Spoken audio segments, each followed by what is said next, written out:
हरे कृष्ण। आज हम शुरू करने जा रहे हैं श्रीमद् भागवतम का प्रथम स्कंद का 12वां अध्याय, जिसका नाम है सम्राट परीक्षित का जन्म। श्लोक नंबर 1। शौनक उवाच अश्वत्थाम्नोपसृष्टेन ब्रह्मा शीर्ष्णोरुतेजसा उत्तरायाहतो गर्भा ईशेनाजीवितः पुनः। शौनक उवाच अश्वत्थाम्नोपसृष्टेन ब्रह्मशीर्ष्णोरुतेजसा उत्तरायाहतो गर्भा ईशेनाजीवितः पुनः। अनुवाद और तात्पर्य शिला प्रभुपाद के द्वारा। शिला प्रभुपाद की जय। अनुवाद। शौनक मुनि ने कहा, ये नैमिषारण्य में शौनक आदि ऋषि सुत गोस्वामी से श्रवण कर रहे पुनः भागवतम। तो शौनक आदि ऋषि ने कहा, शौनक मुनि ने कहा ये श्लोक, महाराज परीक्षित की माता उत्तरा का गर्भ अश्वत्थामा द्वारा छोड़े गए अत्यंत भयंकर तथा अजय ब्रह्मास्त्र द्वारा विनष्ट कर दिया गया, लेकिन परमेश्वर ने महाराज परीक्षित को बचा लिया। तो परीक्षित के जन्म के विषय में अब नैमिषारण्य के ऋषि जिज्ञासा कर रहे हैं, और इस वार्ता के बीच, जन्म के बीच में कुछ और चर्चा भी की गई है, जैसे कि द्रोण पुत्र, द्रोणाचार्य के पुत्र अश्वत्थामा ने ब्रह्मास्त्र छोड़ दिया था। उनके हृदय में इतना बदले की भावना था कि उन्होंने पांचों पांडवों के पांचों कुंवर को, बच्चों को सोते हुए अवस्था में मार डाला, गला काट दिया। और अब जो है पांडवों का कोई वंश ना बचे, इसके लिए ब्रह्मास्त्र छोड़ा। एक बच्चा जो माता के गर्भ में है, अभिमन्यु का बेटा, अर्जुन के बेटा अभिमन्यु का बेटा, उत्तरा माता के गर्भ में। तो इस तरह से इसमें वार्ता की गई है। इसमें कुंती देवी की प्रार्थना भी है, और पांडवों द्वारा भीष्मदेव के पास जाना, उनकी प्रार्थना है, उसके बाद द्वारका के लिए भगवान का प्रस्थान इत्यादि के विषय में अब तक प्रश्न किया नैमिषारण्य में जो ऋषियाँ है। तो फिर अभी जानना चाहते हैं परीक्षित महाराज के लिए जो ब्रह्मास्त्र छोड़ा था अश्वत्थामा ने, उसके बारे में।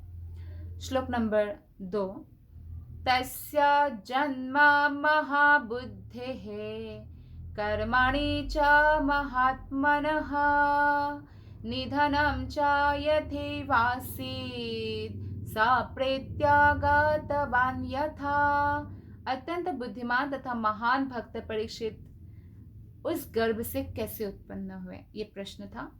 उनकी मृत्यु किस तरह हुई, और मृत्यु के बाद उन्होंने कौन सी गति प्राप्त किया, ये शौनक मुनि पूछते हैं। तो कम से कम महाराज परीक्षित के पुत्र के जीवन काल तक हस्तिनापुर, अब दिल्ली है, हस्तिनापुर था पहले नाम, तो दिल्ली का जो राजा होते थे वो सारे विश्व का राजा हुआ करता था। यानी हमारे भारतवर्ष के राजा ही सम्राट हुआ करते थे पूरी पृथ्वी का। भारत टॉप में था उस समय, सबसे समृद्ध देश। तो महाराज परीक्षित की रक्षा उनकी माता के गर्भ में भगवान कृष्ण करते हैं, और बाद में एक ब्राह्मण पुत्र श्राप देते हैं उनको, क्योंकि शिकार करते समय पानी मांगते हुए एक समाधिस्थ मुनि के गले में, क्योंकि उन्होंने उत्तर नहीं दिया, तो एक मरा हुआ सांप परीक्षित महाराज डालते हैं। तो उनके पुत्र उनको श्राप देते हैं अकाल मृत्यु का, कि 7 दिन के अंदर तक्षक के दंशन से, एक विशेष सांप है, उसके दसने से मृत्यु हो जाएगी करके। तो चूंकि महाराज परीक्षित जब राज्य संभाल रहे थे, उसके बाद कलयुग ने अपना कार्य करना शुरू किया, क्योंकि वो कलयुग के आने का समय था, तो कलयुग प्रवेश कर चुके थे। अतएव इसका जो पहला कुलक्षण प्रकट हुआ वो था कि इतने बुद्धिमान और भक्त राजा परीक्षित महाराज को श्राप मिला। ये कलयुग का पहला लक्षण प्रकट हुआ। और ब्राह्मण पुत्र श्रृंगी ऋषि, जो शमीक ऋषि का पुत्र है, शमीक ऋषि को साप डाला, लेकिन श्रृंगी ऋषि ने बिना कुछ विचार किए कि कितना महान वैष्णव राजा है, भक्त है और कितना सुचारू रूप से सब प्रजा का पालन कर रहे हैं, उनको श्राप दे दिया, वो भी मरने का। तो ये कलयुग का लक्षण था, प्रकट हुआ। राजा तो असहाय नागरिकों का रक्षक होता है और उन सबका कल्याण, शांति और संपन्नता राजा पर निर्भर करता है। तो इसलिए ऐसे एक राजा का मृत्यु का श्राप देना ये ठीक नहीं था और इससे कलयुग और तीव्र गति से बढ़ने वाले थे। दुर्भाग्यवश पतित कलयुग के बहकावे में आकर एक अभागे ब्राह्मण पुत्र ने निर्दोष महाराज परीक्षित को ऐसा श्राप दिया कि 7 दिन में मृत्यु हो जाएगा। तो महाराज परीक्षित एक्चुअली भगवान कृष्ण के द्वारा रक्षा किया गया, तो इसलिए उनका एक नाम विष्णुराज भी है, क्योंकि ब्रह्मास्त्र अश्वत्थामा ने छोड़ ही दिया था और उस समय ब्रह्मास्त्र को रोकने का समय नहीं था, तो भगवान ने उनकी रक्षा किया गर्भ में ही। तो अतएव जब एक ब्राह्मण पुत्र ने परीक्षित महाराज को वृथा ही श्राप दिया, तो वो चाहते तो भगवान की कृपा का आवाहन कर सकते थे, उस साप को जो श्राप दिया उसका नलिफाई कर सकते थे, प्रतिकार कर सकते थे, या वो उल्टा श्राप भी दे सकते थे। लेकिन ऐसा परीक्षित महाराज ने कुछ भी नहीं किया, क्योंकि शुद्ध भक्त कभी भी जो भी कुछ उनके जीवन में आता है भगवान कृष्ण की कृपा समझकर ग्रहण करते हैं और कभी भी अनावश्यक कृपा याचना नहीं करता है, हमेशा कृष्ण प्रेम में रहते हैं, कृष्ण सेवा में रहते हैं। तो महाराज परीक्षित को ज्ञात था कि अन्य लोगों को भी पता था कि ब्राह्मण पुत्र द्वारा दिया श्राप जो है अवैध है, किंतु उन्होंने प्रतिकार नहीं किया, क्योंकि वे जानते थे कि कलयुग शुरू हो चुका है। और इस युग का पहला लक्षण यह है कि प्रतिभावान ब्राह्मण जाति के पतन हो जाएगा। तो वे काल प्रवाह के मार्ग में बाधक नहीं बनना चाह रहे थे कि जब समय आ ही गया तो समय से क्या लड़ना। तो इसलिए वो खुशी खुशी मृत्यु को वरण करने के लिए परीक्षित महाराज तैयार थे।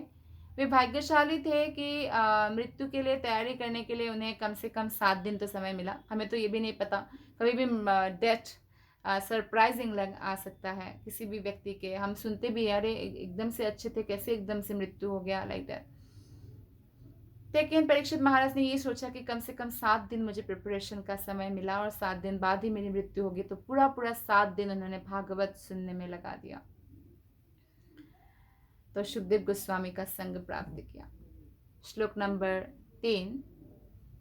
तदिदं श्रोतुमिच्छामो गदितुं यदि मन्यसे ब्रूहि नः श्रद्दधानानं यस्य ज्ञानामदाच्युकः। हम सभी अत्यंत आदर पूर्वक महाराज परीक्षित के विषय में सुनना चाहते हैं। तो कभी भी हमें अगर भगवत विषय में या भगवान के भक्तों के विषय में श्रवण करना है प्रामाणिक वैष्णव से, गुरु से, तो हमें जिज्ञासा ऐसे करना चाहिए जैसे शौनक मुनि अभी कर रहे हैं, शौनक ऋषि, कि हम सुनना चाहते हैं आदर पूर्वक, जिन्हें सुखदेव गोस्वामी ने दिव्य ज्ञान प्रदान किया परीक्षित महाराज को। कृपया हमें इस विषय में बताएं। और जब हमारे अंदर इतनी विनम्रता होती है श्रवण करने का, तो हम उस विषय वस्तु को ठीक से समझ सकते हैं कृष्ण की कृपा से। तो सुखदेव गोस्वामी ने महाराज परीक्षित को उनके जीवन के अंतिम 7 दिनों में दिव्य ज्ञान प्रदान किया, जिसे महाराज ने श्रद्धालु शिष्य की भांति ठीक से सुना। तो अगर श्रीमद् भागवत इस प्रकार कोई प्रामाणिक वक्ता से श्रवण करता है या कोई कीर्तन करते हैं, तो इसका प्रभाव पड़ता है, उनके हृदय में भक्ति स्थिर हो जाता है, निष्ठावान हो जाता है वो। तो इससे सुनने वाला को भी लाभ होता है, बोलने वाले को भी लाभ होता है। तो भागवत में भक्ति के जो 9 विभिन्न दिव्य साधनों का वर्णन हुआ है, यदि उनमें से सभी या कुछ का एक भी कोई ठीक से पालन करे, श्रवण करे, भागवत कथा का कीर्तन करे, स्मरण करे, तो समान रूप से लाभप्रद होते हैं। तो महाराज परीक्षित तथा सुखदेव गोस्वामी दोनों ही श्रवण और कीर्तन के साधक थे। सुखदेव गोस्वामी लगातार 7 दिन तक बिना खाए, बिना सोए, बिना कुछ पिए, रेस्ट किए कथा करते जा रहे हैं, और सब लोग परीक्षित महाराज के समय समस्त ऋषि मुनियाँ बिना सोए बिना खाए और कान से बस मधुर कथा पान करते जा रहे हैं। तो एक्चुअल भागवत सप्ताह वो है जिसमें ना कोई खान पान ना सोना, 7 दिन 7 रात लगातार। लेकिन हाँ, बद्ध आत्मा ऐसा नहीं कर सकते। खाए पिए बिना उनका 7 दिन में बहुत तबीयत खराब हो जाएगा, किसी की मृत्यु भी हो सकती है अगर ऐसे बिना सोए बिना खाए बिना पिए। तो इसीलिए उनको कहा जाता है बद्ध आत्मा। बद्ध है वो। लेकिन उस समय के जो ऋषि मुनिगण थे जो वहाँ उपस्थित थे, कथा सुन रहे थे, वो लोग बद्ध नहीं थे। तो श्रीमद् भागवत के इस प्रकार के प्रामाणिक श्रवण और कीर्तन का प्रभाव श्रोता और वक्ता पर समान रूप से पड़ता है। इससे दोनों लाभान्वित हुए थे। तो इसलिए दिव्य अनुभूति ऐसे ही गंभीर श्रवण और कीर्तन से होती है, अन्यथा नहीं होता है।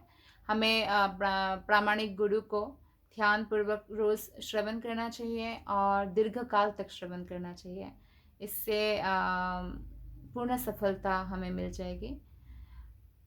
दिव्य अनुभूति हमें ऐसे ही प्राप्त होता है, अन्यथा नहीं। कोई सोचे कि अच्छा कहाँ है भगवान, कहाँ है भगवान, दिखाओ भगवान तुम्हारे कहाँ है। नहीं, आपको श्रवण करना होगा, वो भी विनम्रता से, चैलेंजिंग माइंड से नहीं। तो इस कलयुग में गुरु तथा शिष्य संबंधी एक विशेष प्रकार का विज्ञापन हो रहा है। कहा जाता है कि गुरु द्वारा उत्पन्न विद्युत धारा के द्वारा शिष्य में आध्यात्मिक शक्ति प्रविष्ट की जाती है, जिससे शिष्य को उसका आघात अनुभव होता है। इससे वह अचेत हो जाता है और गुरु तथा कथित आध्यात्मिक निधि के क्षीण हो जाने पर रोता है। इस युग में क्या होता है, इस तरह का झूठा विज्ञापन चल रहा है। कोई गुरु बन जाते हैं, जैसे आसमान से टपक पड़ा आज से मैं गुरु हूँ। कोई परंपरा नहीं है प्रामाणिक। तो ऐसे गुरु का पुष्टि नहीं करते हैं शास्त्र। तो हमें ऐसे गुरु से दूर रहना चाहिए। प्रामाणिक गुरु के लिए भगवान से प्रार्थना करना चाहिए।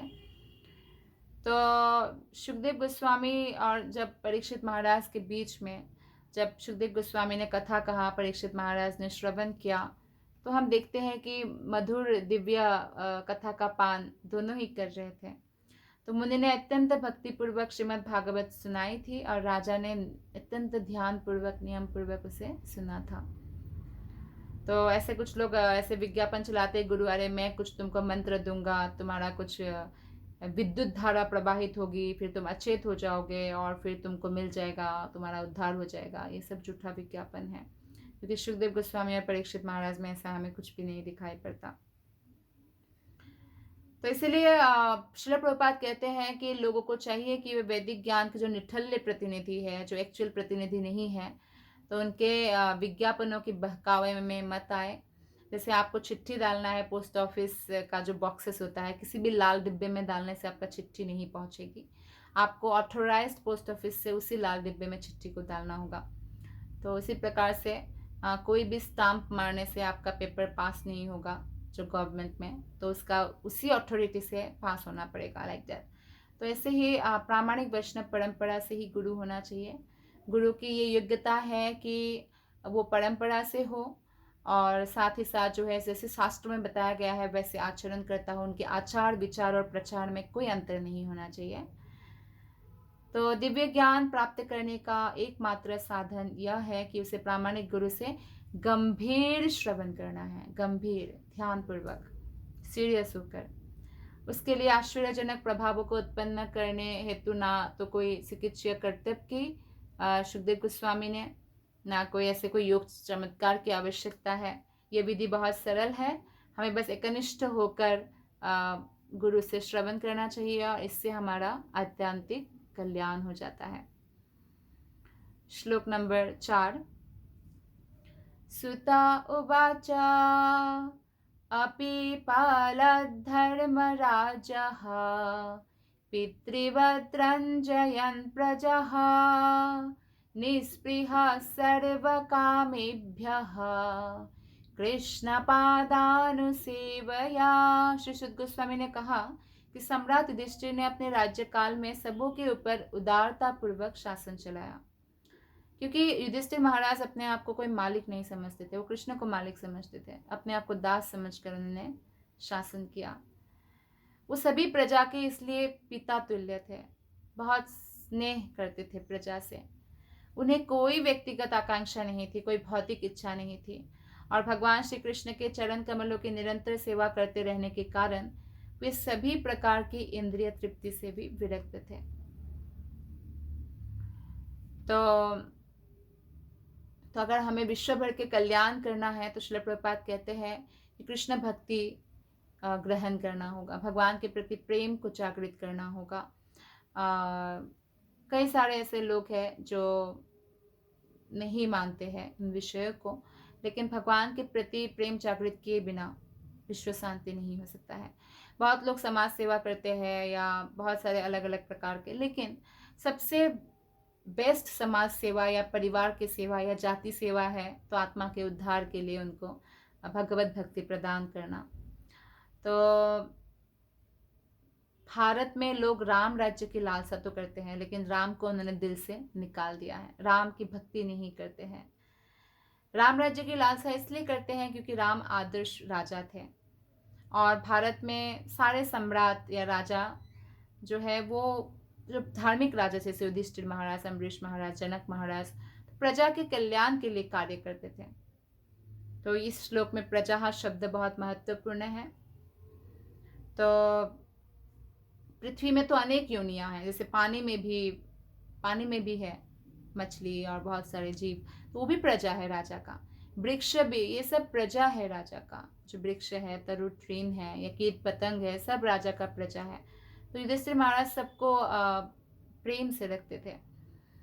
इस ब्रह्मांड के सृष्टा ब्रह्मा जी प्रजापति कहलाते हैं, क्योंकि जिन लोगों ने जन्म लिया तो सबके पितामह हैं, फिर ब्रह्मा जी से ही आगे सृष्टि होता है, इसीलिए वो प्रजापति है। राजा जो है सभी जीवों का, जलचर हो चाहे पौधे हो, वृक्ष हो, सरीसृप हो, पशु पक्षी हो, मनुष्य हो, सबका प्रतिनिधित्व करता है, क्योंकि हर एक प्राणी भगवान के अंश है। धार्मिक राजा ये जानते हैं और हर एक प्राणी की सुरक्षा के लिए वो वचनबद्ध होते हैं। लेकिन आज के जो प्रशासन व्यवस्था है, इसमें तो पशुओं को बिल्कुल भी सुरक्षा प्रदान नहीं किया जाता। कोई कुत्तों की रक्षा कर रहे हैं तो कोई गाय को मार रहे हैं, गाय मांस एक्सपोर्ट कर रहे हैं। तो इससे समाज में बहुत प्रकार से विपत्तियाँ आएगी। प्राकृतिक विपत्तियाँ इसलिए आती है क्योंकि इस पशुओं को जो हम पर निर्भर है उनको सुरक्षा प्रदान नहीं किया जाता है। पक्षियों को मारकर खाया जाता है, जैसे चिकन, मटन आदि। तो इन सब से भी जो इनोसेंट पशु है, इन सब पर आक्रमण करने से या उनको मारने से हम पर विपत्तियाँ आते हैं और ये दुख का कारण होता है। तो कृष्ण के विज्ञान को समझना बहुत ज़रूरी है। महाराज युधिष्ठिर कृष्ण तत्व को भली भांति जानते थे और उसका निरंतर अनुशीलन भी करते थे, यानी डेली हमें अनुशीलन भी करना है। और कभी कभी जो है ऐसा होता है कि पिता अपने पुत्र पर बहुत स्ट्रिक्ट हो जाते हैं, ऐसा लगता है कि पिता बहुत निर्दयी हो गए हैं, लेकिन पुत्र को ठीक करने के लिए है, पुत्र के अंदर वो योग्यता लाने के लिए पिता ऐसे दंड देते हैं। तो ऐसे ही कभी कभी होता है कि जो राजा है वो गलत जो करते हैं उन लोगों को दंडित कर रहे हैं, लेकिन फिर भी वो उनके प्रजा है, उनके हृदय में उनके प्रति भी प्रेम होता है, पर उनको सुधारने के लिए वो जेल में डालते हैं। तो उनके शासन में, युधिष्ठिर महाराज के शासन में मूल मंत्र था कि सभी नागरिकों का कल्याण, क्योंकि मूर्तिमंत सत्वगुण होने के कारण वे जानते थे कि नागरिकों की भलाई किसमें है। तो एक अच्छे राजा नागरिकों को भक्ति सिखाते हैं। सिर्फ शरीर का कल्याण नहीं करते हैं, वो आत्मा का भी कल्याण करते हैं। तो वे इसी सिद्धांत पर चलते रहे और आदर्श राजा के रूप में उन्होंने कोई अपने लिए कुछ इच्छा नहीं की। वो एक ऋषि की तरह ही रहे, राजर्षि, लेकिन समस्त जीवों के कल्याण करने के लिए उन्होंने भरसक प्रयत्न किया। जो लोग भगवान कृष्ण को छोड़कर, जो पूर्ण हैं उनको छोड़कर केवल किसी अंश की सेवा में या आत्मा की सेवा में व्यस्त रहते हैं, तो वो समय और शक्ति दोनों की अपव्यय करते हैं। जिस तरह कोई मनुष्य अगर जड़ में पानी नहीं दे वृक्ष के और पत्ते में पानी स्प्रे करे, उससे कोई फायदा नहीं होगा। हमें जड़ में पानी डालना है और पत्तियाँ तो फिर अपने आप ही हरी भरी रहेगी। तो अगर हम भगवान कृष्ण की भक्ति करेंगे तो पूरा समाज हरा भरा रहेगा। इसलिए महाराज युधिष्ठिर हमेशा कृष्ण की सेवा में लीन रहते थे और इस प्रकार भगवान के अंश के रूप में सारे जीव सारे जीव को युधिष्ठिर महाराज से सीखना चाहिए और सतर्क होकर भगवान की भक्ति करना चाहिए, और इस प्रकार उनकी उन्नति होगी। और इस जीवन में तो सुख होगा ही, दिव्य आनंद मिलेगा ही कृष्ण प्रेम में, और अगला जीवन भी आध्यात्मिक लोक में वो प्रवेश करेंगे। और राज्य प्रशासन की पूर्ण व्यवस्था का यही विधि है कि राजा जो है प्रजा के आत्मा का उद्धार का कारण बने। धन्यवाद। हरे कृष्ण।